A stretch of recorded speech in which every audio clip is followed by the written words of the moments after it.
Je suis Dina Maungu, écrivain congolais. Je vous présente mon dernier ouvrage paru chez l'Harmattan, Agonie en France-Afrique, à la collection Écrire l'Afrique. Pendant la bataille de Brazzaville, qui a duré de 1993 à presque 2000, 6-7 ans, beaucoup de gens sont partis de là, ce qu'on appelle des déplacés par milliers. Par contre, des étrangers, comme eux ils disent, des Coréens, des Chinois, des Américains, sont restés sur place, signer des contrats extraordinaires sur le diamant, sur les minéraux.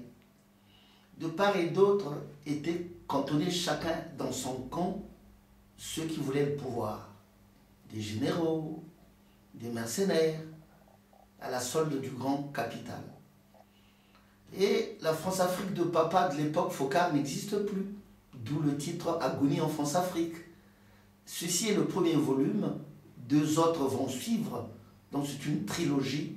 Le premier est celui-ci, le second paraît peut-être dans 6 mois, et en 2012 paraîtra le 3e volet. Donc lisez Agonie en France-Afrique, il parle des intérêts que la France a perdus en Afrique, que des Chinois, des Coréens, d'autres essaient de lapider.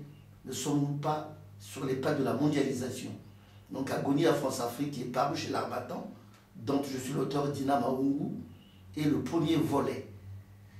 Des Congolais sortent de chez eux, des cabinets, comme ça se passe au Maghreb en ce moment, donc des gens à la solde du grand capital qui sont payés de part et d'autre part, ce qu'on appelle les seigneurs de la guerre, vont gaspiller ce petit État qui était la capitale de la France libre et le pays du général de Gaulle à la libération.